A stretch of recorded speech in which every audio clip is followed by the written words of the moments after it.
बलूचिस्तान तो बस झांकी है, खैबर पख्तून और सिंध अभी बाकी है। पाकिस्तान जब से पाकिस्तान बना है तब से ही यहाँ कई इलाकों में लड़ाई चल रही है, लड़ाई देश से अलग होने की। बलूचिस्तान में जो हाल ही में ट्रेन हाईजैक हुई वो तो बस एक नमूना है। क्या आपको पता है कि पाकिस्तान के दुनिया के नक्शे पर आते ही इसके 3 हिस्से अपनी आज़ादी की लड़ाई लड़ने लगे थे। ये 3 हिस्से हिस्टोरिकली पाकिस्तान में शामिल ही नहीं होना चाहते थे और अब तक वो अलग होने की लड़ाई लड़ते रहे। इनके नाम हैं बलूचिस्तान, पश्तूनिस्तान और सिंधु देश। अपनी बर्बाद होती इकोनॉमी और बढ़ते आतंकवाद के साथ साथ पाकिस्तान के ऊपर इन तीनों हिस्सों को जोड़कर रखने का भी दबाव है। लेकिन आखिर ऐसा है क्यों? और अगर ये अलग हो गए सारे हिस्से तो फिर क्या होगा पाकिस्तान का? इसका जवाब छिपा है इनके इतिहास में। देखिए, अंग्रेजों के जाने के समय भारत और पाकिस्तान अलग हुए थे और कई छोटे छोटे प्रांतों को इनमें से एक को चुनना था और कई ऐसे प्रांत थे जहां के लोग ऐसा करना चाहते नहीं थे और ये बीज जब बड़ा हुआ तो समस्या बन गया। जैसे कि बांग्लादेश, जो कि आगे चलकर पाकिस्तान से अलग हुआ और अब पाकिस्तान के ये 3 ऐसे बड़े हिस्से हैं जो आज़ादी मांग रहे हैं और अगर ये अलग हो गए तो पाकिस्तान का टोटल एरिया हमारे यूपी से भी छोटा होगा। इस वीडियो में हम जानेंगे कि आखिर ये तीनों इलाके अलग क्यों होना चाहते हैं और कैसे इन्होंने लंबे टाइम तक स्ट्रगल किया है पाकिस्तान के खिलाफ, यानी अपने ही देश के खिलाफ। ये भी समझने की कोशिश करेंगे कि अगर ये हिस्से पाकिस्तान से अलग होकर एक नया देश बन जाते हैं तो पाकिस्तान का क्या होगा। तो दोस्तों, वीडियो को इन तक जरूर देखिएगा, क्योंकि अपना इतिहास नहीं जानोगे तो खुद को कैसे पहचानोगे। अब दोस्तों, वीडियो को शुरू करने के लिए इन 3 हिस्सों के बारे में बात करने से पहले मैं आपको बताना चाहता हूं कि पाकिस्तान जब बना था तभी उसके सामने एक बहुत बड़ा चैलेंज था अपने इलाकों को एक करके रखने का। इसकी वजह यह थी कि पाकिस्तान जिस इस्लामिक आइडेंटिटी के साथ एक देश बना था, उस आइडेंटिटी में अपने उसके कुछ इलाके फिट नहीं बैठ रहे थे और कुछ ऐसे इलाके थे जिन्हें जबरदस्ती पाकिस्तान में शामिल किया गया। जैसे कि अगर देखा जाए तो पूर्वी पाकिस्तान, जो आज बांग्लादेश है, उसे भेदभाव का सामना करना पड़ा आज़ादी के तुरंत बाद। इसकी एक वजह वेस्टर्न पाकिस्तान से बहुत ज़्यादा दूरी जो थी वो तो थी ही, उसके साथ ही यहाँ की बांग्ला भाषा भी थी, जिसकी वजह से वेस्टर्न पाकिस्तान के लोग ईस्टर्न पाकिस्तान को दोयम दर्जे का समझते थे। इसका खामियाजा भी पाकिस्तान को भुगतना पड़ा। फिर 1971 में पूर्वी पाकिस्तान अलग हो गया और बांग्लादेश बना। अब दोस्तों, बांग्लादेश तो पिछले करीब 55 सालों से अलग हुआ पड़ा है। अभी आज की डेट में पाकिस्तान 3 ऐसे ही और बड़े बड़े हिस्सों में अलगाववाद की समस्या को झेल रहा है। इसमें से एक है बलूचिस्तान, जहां हाल ही में ट्रेन हाईजैक हुई थी। यह खबर आपने सुनी होगी और मैंने इस पर वीडियोस भी बनाए हैं। ये वो एरिया है जिस पर जबरदस्ती कब्जा किया गया। जी हाँ दोस्तों, बलूचिस्तान के खान के साथ जो जबरदस्ती की गई वैसा इतिहास में कम होता है। मैं ऐसा इसलिए बोल रहा हूं क्योंकि खुद पाकिस्तान के कायदे आजम मोहम्मद अली जिन्ना ने बलूचिस्तान के खान को अपना सपोर्ट दिया था एक आज़ाद रियासत होने के लिए। देखिए, 14 अगस्त को पाकिस्तान आज़ाद हुआ था। उस टाइम पर बलूचिस्तान रियासत में खारन, लासबुला, मकरान और कलात नाम से 4 रियासतें थी। इसमें कलात सबसे ज़्यादा ताकतवर थी। कलात के नवाब थे मीर अहमद खान। बलूची मुसलमानों को वो पाकिस्तान के दूसरे मुसलमानों से अलग मानते थे, इसलिए उन्होंने खुद को आज़ाद घोषित कर दिया था। साल 1946 में ही उन्होंने अपनी आज़ादी को लेकर ब्रिटिश क्राउन के सामने अपनी दलील पेश की थी और इस दलील को पेश करने का काम किया था खुद मोहम्मद अली जिन्ना ने। फिर आज़ादी के बस 11 दिन पहले ही 4 अगस्त 1947 के दिन दिल्ली की एक मीटिंग में भी जिन्ना ने कलात के खान के आज़ाद रहने के फैसले को सपोर्ट किया था। इसके 7 दिन बाद, यानी 11 अगस्त 1947 के दिन कलात और मुस्लिम लीग के बीच एक ट्रीटी भी साइन हुई। इस ट्रीटी में कलात को आज़ाद घोषित कर दिया गया। अब यहाँ तक आप देखिए, लगातार कलात की आज़ादी की बात चल रही है, लेकिन जैसे ही आज़ादी मिली चीज़ें बदल गई और मीर अहमद खान के खिलाफ हो गई। मान्यता देने के बावजूद अंग्रेज़ों ने 12 सितंबर को एक ज्ञापन में कहा कि कलात एक इंडिपेंडेंट स्टेट की इंटरनेशनल जिम्मेदारी नहीं उठा सकता। इसका इनडायरेक्ट मतलब यह था कि कलात को अपने अंतर्राष्ट्रीय रिश्ते संभालने के लिए भारत या पाकिस्तान जैसे किसी देश के सपोर्ट की जरूरत होगी। फिर जिन्ना मीर अहमद खान से जिद करने लगे पाकिस्तान में विलय के लिए। खान मानने को तैयार नहीं थे, लेकिन फिर भी 27 मार्च 1948 को पाकिस्तान की सेना ने बलपूर्वक कलात को अपने कब्जे में ले लिया। इसके बाद से ही बलूचिस्तान में लगातार विद्रोह और संघर्ष चलते आ रहे हैं।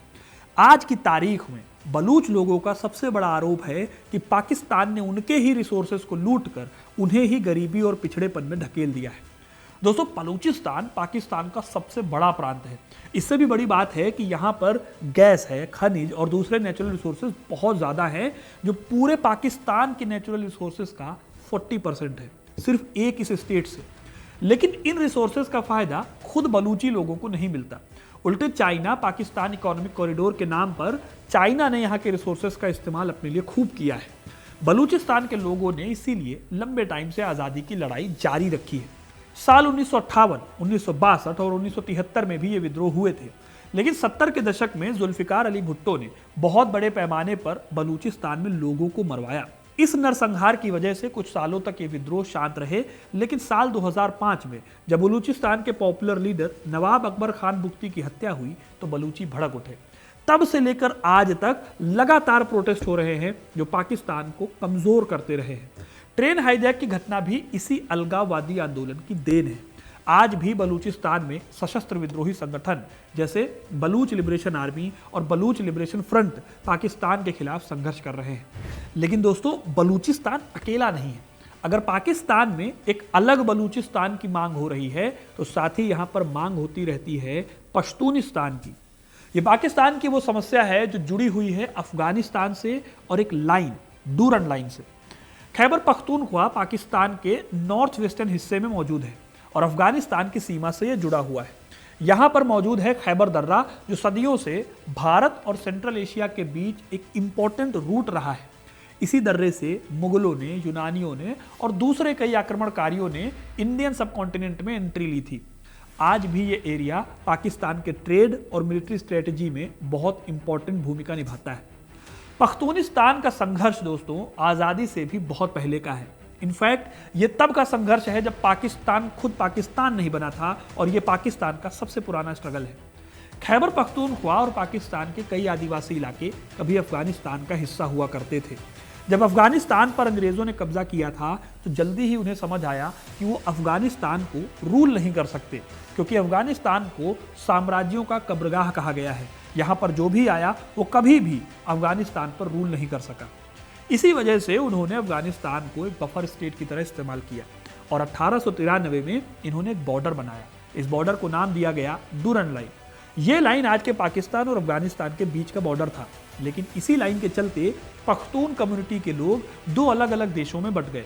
इन पख्तून लोगों को ये लाइन मंजूर थी नहीं। खैर, जब तक अंग्रेज देश में रहे तब तक तो सब ठीक चला, क्योंकि तब तो वो ब्रिटिश इंडिया था। लेकिन 1947 में जब देश आज़ाद हुआ तो बखेड़ा फिर से खड़ा हुआ। आज़ादी के टाइम पर भारत और पाकिस्तान का बंटवारा हुआ और डूरन लाइन चली गई पाकिस्तान के पास। इस दौरान डूरन लाइन के पास रहने वाले पख्तून लोगों के बीच में टेंशन बढ़ गई। 1949 में अफगानिस्तान ने कहा कि वो डूरन लाइन को मानता ही नहीं और उसने यहाँ बॉर्डर पर फायरिंग शुरू कर दी। बदले में पाकिस्तान एयरफोर्स ने भी अफगानिस्तान के गांव पर अटैक कर दिया। फिर पाकिस्तान के पख्तून लोगों ने पाकिस्तान सरकार के खिलाफ विद्रोह छेड़ दिया।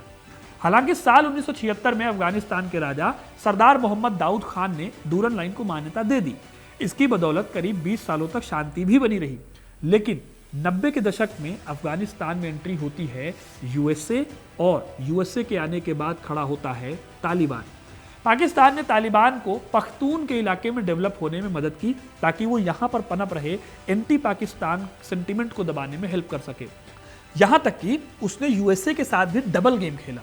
बाहर से वो अमेरिका के ग्लोबल वॉर ऑन टेररिज्म के प्रोजेक्ट के साथ खड़ा था, और अंदर ही अंदर खैबर पख्तूनख्वा के एरिया में तालिबानियों को बहुत ज़्यादा शह भी दे रहा था। इसके साथ ही पाकिस्तान ने इस एरिया में कई कट्टर इस्लामिक देवबंदी मदरसे खोले, जिससे कि इस्लाम की पहचान बड़ी हो जाए और पश्तून आइडेंटिटी इसके नीचे दब जाए। लेकिन दोस्तों, ऐसा हो नहीं पाया।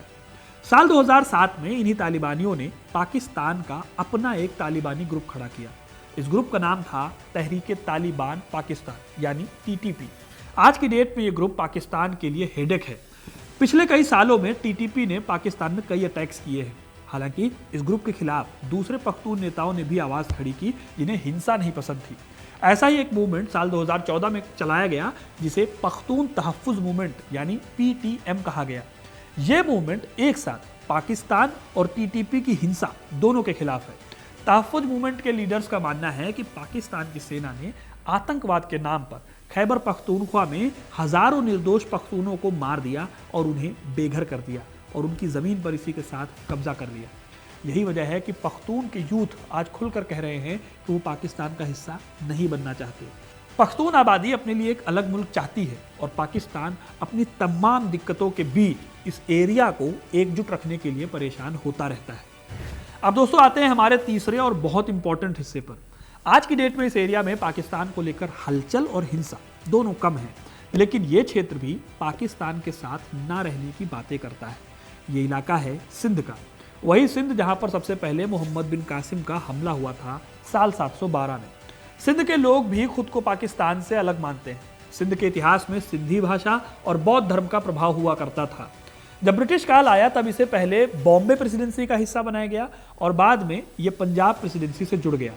जब देश आज़ाद हुआ तो सिंध, बंगाल और पंजाब ये ऐसे स्टेट थे जहां पर हिंदू और मुस्लिम दोनों की संख्या अच्छी खासी थी।